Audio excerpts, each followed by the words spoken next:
Gold trusted gold buyers. మీరు తాకట్టు పెట్టిన బంగారాన్ని విడిపించి ఈ రోజు ఉన్న మార్కెట్ ధరకు కొనబడును.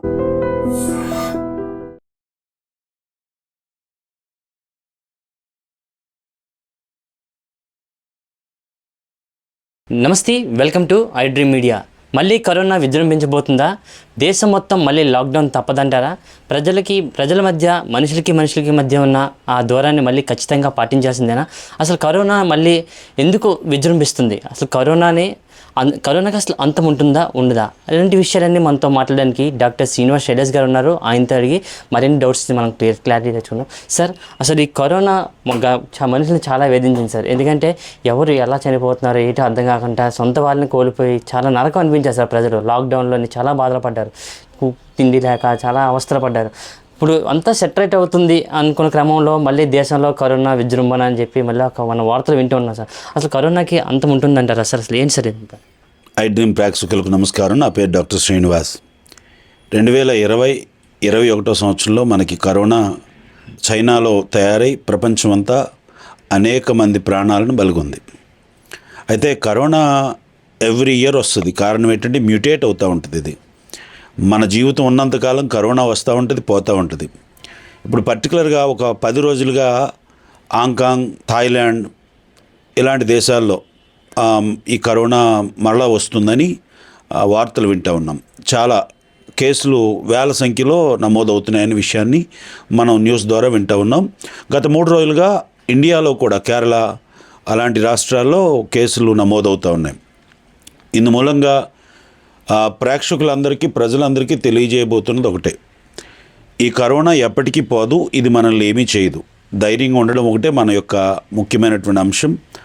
రెండో అంశం ఏమిటంటే ప్రతి ఒక్కరూ కూడా ఒకవేళ ఈ హాంకాంగ్ కానీ, థాయిలాండ్ కానీ, తైవాన్ కానీ, మలేషియా నుంచి వచ్చేవారు ఎవరైతే ఉన్నారో, ఇన్ఫెక్టెడ్ కేసెస్ ఎక్కడైతే ఎక్కువగా ఉన్నాయో, ఎక్కడైతే కేసులు ఎక్కువగా నమోదవుతూ ఉన్నాయో ఆ ప్రాంతం నుంచి ఎవరైనా వస్తే, లేకపోతే ఆ ప్రాంతానికి ఎవరైనా వెళ్ళాల్సి వస్తున్న వారు, ఇక్కడి నుంచి వెళ్ళాల్సిన వారు కొద్దిగా ప్రయాణాలు వాయిదా వేసుకుంటే మంచిది.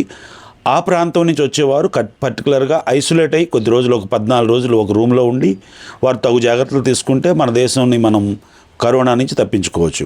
అలాగని చెప్పి ఈ కరోనా ప్రమాదకరమైనది కాదని మొట్టమొదటి మాటగా చెప్తా ఉన్నాను. మనుషుల మధ్య దూరాన్ని, సోషల్ డిస్టెన్స్ పాటించారు. మళ్ళీ అలా పాటించాల్సిన అవసరం ఏమైనా ఉంటుందా సార్? అంటే కరోనా ప్రాణాంతకం కాదని మీరు అంటున్నారు. బయట చూస్తే ఒక చిన్న జ్వరం వచ్చినా, లేదంటే దగ్గు వచ్చినా కరోనా అని చెప్పి ప్రజలు చనిపోతారేమో ఒక అపోహలు కూడా ఉన్నాయి సార్. అసలు వీటిలన్నిటికి ఎలాంటి ఫుడ్ తీసుకుంటే బాగుంటుంది అంటారు? ఎలా ఉండాలి సార్ ఆరోగ్య సూత్రాలు ఏమిటి? రైట్. కరోనా కూడా ఒక ఫ్లూ లాంటిదే. మనిషి నుంచి మనిషికి మాట్లాడుతున్నప్పుడు నోట్లోంచి వచ్చే డ్రాప్లెట్స్ ద్వారా ఇది మనిషి నుంచి మనిషికి సోకుతుంది. అది కరోనా ఒకటే కాదు, సాధారణమైనటువంటి జలుబు కూడా డ్రాప్లెట్స్ ద్వారా సోకుతుంది. వైరల్ ఫీవర్ ఉన్నటువంటి వ్యక్తి, జలుబు దగ్గు ఉన్నటువంటి వ్యక్తి పక్కన ఎవరైనా సోషల్ డిస్టెన్స్ పాటించకపోతే అది కూడా తొందరగానే మనిషి నుంచి మనిషికి పాకుతుంది. కాబట్టి కరోనా అని అనుమానించడం కంటే ముందు ఒక జలుబున్నా, దగ్గున్నా, దీర్ఘకాలంగా ఊపిరితిత్తుల సమస్యలు ఉన్నవారు దగ్గు, జలుబుతో బాధపడుతున్నట్లయితే వారి నుంచి దూరంగా ఉండడం మంచిది. సాధారణమైన జ్వరం అయినప్పటికీ కూడా దూరంగా ఉండాల్సి ఉంటుంది. అలాగే తగు జాగ్రత్తలు, ఆహారపు అలవాట్లు ఏంటంటే మాస్క్ని కంపల్సరీగా వేసుకుందాం. ఒక 10 రూపాయల మాస్క్ కొని వేసుకోవడం వల్ల తప్పేమీ కాదు. మీ చేతులను శుభ్రంగా ఉంచుకోవడం. ఎవరైతే బయట పని చేస్తున్నారో, ఎవరైతే ప్రజల్లోకి వెళ్ళి వ్యాపారాలు చేస్తున్నారో వారి ఇంటికి వెళ్ళేటప్పుడు వారి కుటుంబాన్ని జాగ్రత్తగా ఉంచుకోవడానికి, కరోనా వచ్చిందా రాలేదా అని చెప్పే కంటే అనేక మంది మనుషులు కలిసి వెళ్తాం కాబట్టి వాళ్ళ దగ్గర ఉన్నటువంటి ఇన్ఫెక్షన్స్ ఏవి సోకకుండా, ఫ్లూ లాంటిది ఏది సోకకుండా, జలుబు లాంటివి లేకపోతే బ్యాక్టీరియాకు సంబంధించినటువంటి వైరల్ డిసీజ్ సోకకుండా ఉండాలంటే మనం వెళ్ళగానే చేతుల్ని, కాళ్ళని శుభ్రం చేసుకొని మన బట్టలు తీసి ఒక సేఫ్టీ బిన్లో వేసిన తర్వాత మన కుటుంబానికి దగ్గరగా వెళ్తే మంచిది. దీనికంటూ ప్రత్యేకమైనటువంటి ఆహారపు అలవాట్లు ఏవి లేవు. ఒకటే విషయం చెప్తున్నాను, ఏ వ్యాధి అయినా సోకకుండా ఉండాలంటే క్వాలిటీ స్లీప్ 8 అవర్స్ ఉండాలి. ఇది ఇంపార్టెంట్. క్వాలిటీ స్లీప్తో పాటు ఆరోగ్యకరమైనటువంటి ప్రోటీన్ డైట్ తీసుకోవడం మంచిది. Junk and fast packed foods తీసుకోకుండా ఉండడం మంచిది.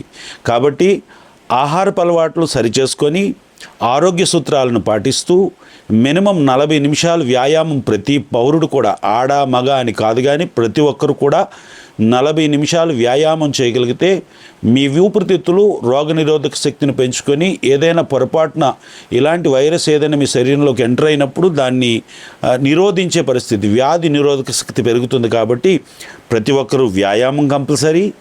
క్వాలిటీ స్లీప్ 8 అవర్స్ చాలా important. Water intake at least 3 litres of water ప్రతి మనిషి కూడా తీసుకోగలిగితే, అది కూడా గోరువెచ్చని నీళ్ళు అయితే ఇంకా మంచిది. ఒక్కసారి గోరువెచ్చని నీళ్ళు తీసుకొని రోజంతా మామూలు నీళ్ళు తీసుకుంటే మంచిది. అలాగే ఈ వర్షాలు పడేటప్పుడు, చల్లటి వాతావరణం ఉండేటప్పుడు ఊపిరితిత్తులకు సంబంధించినటువంటి సమస్యలు ఉన్నవారు, దీర్ఘకాలంగా మందులు వాడుతూ గుండె జబ్బులకు సంబంధించిన వారు ఎవరైతే ఉన్నారో వారు తగు జాగ్రత్తలు, చల్లటి ఏవి తీసుకోకుండా అప్పుడు ఉడికించి వేడివేడి భోజనాన్ని తీసుకోగలిగితే, సరైనటువంటి వ్యాయామం చేయగలిగితే, ప్రోటీన్ డైట్ తీసుకోగలిగితే ఏ వ్యాధులు కూడా ఇలాంటి కరోనాలు మనల్ని ఏవి చేయవు. ఈ కరోనాకి ఎవరూ భయపడాల్సిన అవసరం లేదు. సార్, కోవిడ్ ఫస్ట్ సెకండ్ అంటూ దఫలుగా మనం చూస్తున్నాం సార్. సో ఆ టైంలో కూడా మరణాల రేటు కూడా చాలా ఎక్కువగానే ఉంది. ఇప్పుడు కోవిడ్ చూస్తుంటే థర్డ్ వే అంటున్నారు సోషల్ మీడియాలో, కానీ మనం ఎక్కడ కూడా చూస్తున్నాం విస్తృతంగా ప్రచారాలు జరుగుతున్నాయి. మళ్ళీ లాక్డౌన్ వస్తుంది, ప్రజలకి మధ్య గ్యాప్ వస్తుంది అంటున్నారు. మళ్ళీ ఇవన్నీ చూస్తుంటే మళ్ళీ మరణాల సంఖ్య అంటే మృతుల సంఖ్య ఏమైనా పెరుగుతారంటారా సార్ ఇలా చూస్తే? నోవెల్ కరోనా వైరస్ 2021 సంవత్సరాల్లో 2020-2021 సంవత్సరాల్లో విపరీతమైనటువంటి మరణాలు వచ్చాయి. దానికి ప్రధానమైనటువంటి కారణం ప్రజల్లో అవేర్నెస్ లేకపోవడం, అంతేకాకుండా ఆ కాలంలో మందులు అందుబాటులో లేకపోవడం, కరోనాని విస్తృతంగా ప్రచారం చేయడం వల్ల చాలామంది భయపడిపోవడం వల్ల ఎక్కువ మంది చనిపోయారు తప్ప కరోనా వల్ల ఎక్కువ మంది చనిపోలే. భయం విపరీతంగా మనుషుల్ని దాడి చేసి భయం వల్లే చాలామంది చనిపోయారు. అలాంటి మరణాలు మరలా వస్తాయని నేను అనుకోవట్లేదు. కారణం ఏంటంటే ప్రజల్లో రెసిస్టెన్స్ పెరిగింది, అలాగే ఇమ్యూనిటీ పెరిగింది. అలాగే ఎవరైతే గవర్నమెంట్ వారు మనకి ఇచ్చినటువంటి వ్యాక్సిన్ వల్ల ఎంతో కొంత పనితనం శరీరంలో పనిచేస్తుంది. కాబట్టి అలాంటి మరణాలు వస్తాయని, లాక్డౌన్స్ వస్తాయని నేను అనుకోవట్లేదు. వరల్డ్ హెల్త్ ఆర్గనైజేషన్ కూడా దాన్ని ఒప్పుకోవటం లేదు. ఇండియన్ మెడికల్ అసోసియేషన్ కూడా దీన్ని కన్ఫర్మ్ చేస్తుంది. అలాంటి పరిస్థితులు రావు, ఎవరు భయపడాల్సిన అవసరం లేదు. కాకపోతే తగు జాగ్రత్తలు తీసుకోవడం వలన ఒకవేళ ఎవరైనా క్రానిక్ డిసీజ్తో ఉన్నవారు ఇన్ఫెక్ట్ అయినప్పటికీ కూడా, చిన్నపిల్లలు లాంటి వారు ఇన్ఫెక్ట్ అయినప్పటికీ తగు జాగ్రత్తలు తీసుకుంటే ఖచ్చితంగా అవి కూడా మరణాలు రాకుండా తాత్కాలికంగా కొద్ది రోజులు ఫ్లూ లాంటివి, జలుబు లాంటివి, జ్వరం లాంటివి, దగ్గు లాంటివి వచ్చి తగు జాగ్రత్తలు తీసుకొని తగు మందులు తీసుకుంటే తగ్గిపోతుంది. సోషల్ మీడియా ఎప్పుడు కూడా ఒకటే మాట చెప్తా ఉన్నాను. సోషల్ మీడియాలో ఎవరైతే సోషల్ ఇన్ఫ్లుయెన్సర్స్ ఉన్నారో, ఛానల్స్ ఉన్నాయో వారందరికీ మనం చేసేది ఒకటే, మన టీఆర్పీ గురించి, మన వ్యూవర్షిప్ గురించి దయచేసి భారతదేశాన్ని ఎవరు కూడా తప్పుతో పట్టించొద్దు.